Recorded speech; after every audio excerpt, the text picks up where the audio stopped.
गर्मियाँ आने पर हम लोग नींबू पानी, शिकंजी या और पेय पदार्थ का सेवन करने लगते हैं। इसमें नींबू का सबसे ज़्यादा प्रयोग करते हैं। और जैसे ही हम विटामिन सी का जिक्र आता है तो उसमें सबसे पहले आप नींबू या आंवले का जिक्र करते हैं। तो इस नींबू का प्रयोग हम काफ़ी मात्रा में करते हैं और सभी लोग इसके बारे में जानते हैं, क्योंकि नींबू का प्रयोग हर कोई व्यक्ति करता है, चाहे खाने के रूप में, सलाद के रूप में या फिर पानी के रूप में। परंतु हम इस नींबू के औषधीय गुण नहीं जानते कि हम इसका प्रयोग किन किन बीमारियों में और किस तरह कर सकते हैं। हमारे यूट्यूब चैनल योग आयुर्वेद में मैं आपका स्वागत करता हूं। तो आप इस नींबू के बारे में जानेंगे कि नींबू दिखने में किस प्रकार होता है और ये कितने प्रकार के होते हैं, इसके हम किस प्रकार प्रयोग में ला सकते हैं ताकि हम स्वस्थ रह सकें और आने वाली बीमारियों से भी हम बच सकते हैं। नींबू का अचार या नींबू की चटनी तो सभी लोग बड़े चाव से खाते हैं, परंतु एक नींबू की सबसे बड़ी विशेषता होती है कि इसमें विटामिन सी सबसे अधिक पाया जाता है। और इसकी दूसरी विशेषता होती है कि ये अम्लीय होता है, जो पित्त को शांत करता है। नींबू की कई प्रजातियां होती हैं, जैसे कि कागजी नींबू, बिजनौरा नींबू, जिम्बाबी नींबू, मीठा नींबू इत्यादि। तो हम सबसे ज़्यादा प्रायः कागजी नींबू का प्रयोग करना चाहिए। नींबू एक छोटा झाड़ीनुमा कटीला युक्त वृक्ष होता है। इसकी पत्तियां छोटी और आगे से नोकदार होती हैं।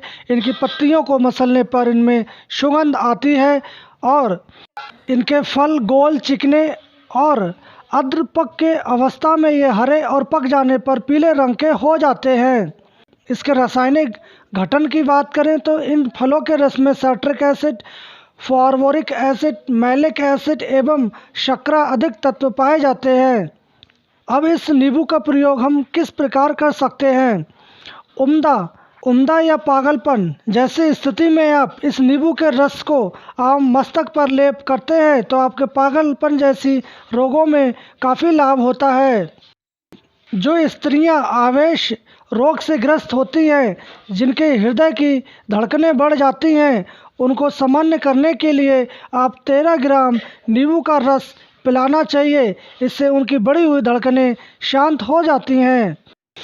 अगर आपके सिर में दर्द होता है तो आप इस नींबू के 2 भाग कर लें और इसको गर्म करें और कनपट्टी के पीछे आप 1-1 घंटे तक सेक करते हैं तो आपके मस्तक पीड़ा या सिर दर्द तुरंत शांत हो जाता है।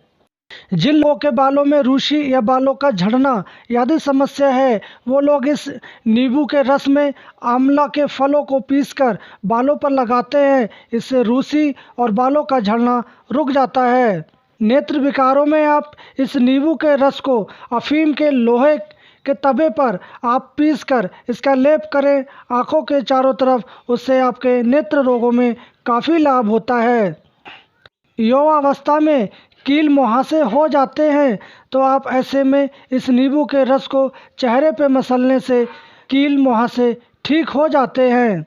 नींबू, तुलसी, काली कसौंधी का रस बराबर मिलाकर आप धूप में रख दें। जब ये गाढ़ा हो जाए तब आप इसका लेप चेहरे पर मलें। इससे मुहासे की समस्या दूर हो जाती है। मुंह में छाले या जीभ पर उत्पन्न छालों के लिए आप इस नींबू का छिलका रगड़ें। इससे आपके मुंह के छाले या जीभ के छाले भी ठीक हो जाते हैं। पेट दर्द या उदरशूल होने पर आप इस कच्चे नींबू का छिलका दिन में 2 से 3 बार खाने मात्र से आपके पेट दर्द में होने वाली बादी शूल मिट जाती है। आपको उल्टी या वमन वोमिटिंग होती है तो भोजन के बाद होने वाले वमन को रोकने के लिए आप ताज़े नींबू का रस 5 से 10 मिलीलीटर की मात्रा में आपको पिलाना चाहिए। जिनके शरीर में मंदअंगनी है, भूख नहीं लगती, शरीर दुबला पतला है, तो ऐसे में आप इस नींबू के रस में थोड़ी सी अदरक और थोड़ा सा काला नमक मिलाकर सेवन करने से आपकी अछीड़, मंदअंगनी व आम बात का नाश होता है। कृमि रोग या वायरल कीट हैं, इन्फेक्शन है, तो ऐसे में आप इस नींबू के रस का सेवन करने से आपके आंतों के अंदर टाइफाइड, अतिसार, हैजा इत्यादि के जो कीटाणु हैं वो नष्ट हो जाते हैं। पीलिया रोग में आप इस नींबू का रस आँखों में लगाने से कमला रोग या पीलिया मिट जाता है।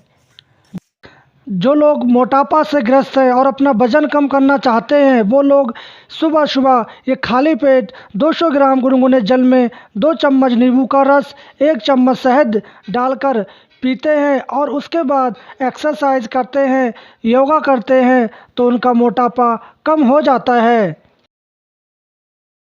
जिनके शरीर में पित्त बढ़ जाता है वो इस नींबू के रस को 5 ग्राम मिश्री के साथ सेवन करने से उनके शरीर का पित्त शांत हो जाता है। आम बात होने पर आप नींबू का रस 1 से 2 ग्राम 4-4 घंटे के अंतराल में आप सेवन करवाते हैं तो आपकी आम बात की समस्या ठीक हो जाती है। आपके शरीर पर कहीं विषैले कीट, मच्छर, ततैया आदि काट लेता है तो आप ऐसे में नींबू का रस लगाना चाहिए। बिच्छू का विष उतारने के लिए आप नींबू के बीजों की अंदर की मींग 9 ग्राम, सेंधा नमक 8 ग्राम दोनों की आप सुबह शाम फंकी मराते हैं तो आपके बिच्छू का विष भी उतर जाता है। अगर आपको ज्वर या बुखार की समस्या है तो आप नींबू के 2 भाग कर लें। एक भाग में पिसी हुई काली मिर्च और सेंधा नमक भरें और दूसरे भाग में आप मिश्री भरें। दोनों को गर्म करके आप चूसते हैं और वर्षा ऋतु के बाद आने वाला आंतरिक ज्वर जिसमें पित्त से बवन होता है वह छूट जाता है। मलेरिया बुखार में कहवा काढ़ा में आप इसका रस डाल दें और बिना दूध मिलाए आप इसको पीते हैं तो आपके मलेरिया बुखार में तुरंत आराम हो जाता है। चर्म रोग, दाद, खाज या चमड़ी पर काले दाग इत्यादि रोगों में आप नींबू को काट कर वहाँ रगड़ते हैं तो आपको तुरंत लाभ होता है। खाज होने पर आप नींबू के रस में करौंदा की जड़ पीसकर लगाने से आपको तुरंत लाभ मिलता है। एक इसका अद्भुत प्रयोग है कि आप 1 कप चाय के पीने लायक गुनगुना दूध में आधा नींबू निचोड़कर दूध फटने से तुरंत पहले ही इसको पी जाते हैं तो आपके शरीर से निकलने वाला रक्त स्राव तुरंत रुक जाता है।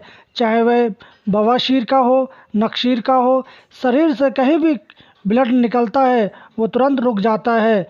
आप इसका प्रयोग करके देख सकते हैं। तो इस नींबू की महत्वपूर्ण जानकारी हम यहीं समाप्त करते हैं। अगर आपको इसके बारे में कुछ भी जानना है, अगर पूछना है तो आप हमारे कमेंट बॉक्स में जाके पूछ सकते हैं और हम कल फिर मिलेंगे एक नई औषधीय जानकारी के साथ। तब तक के लिए धन्यवाद।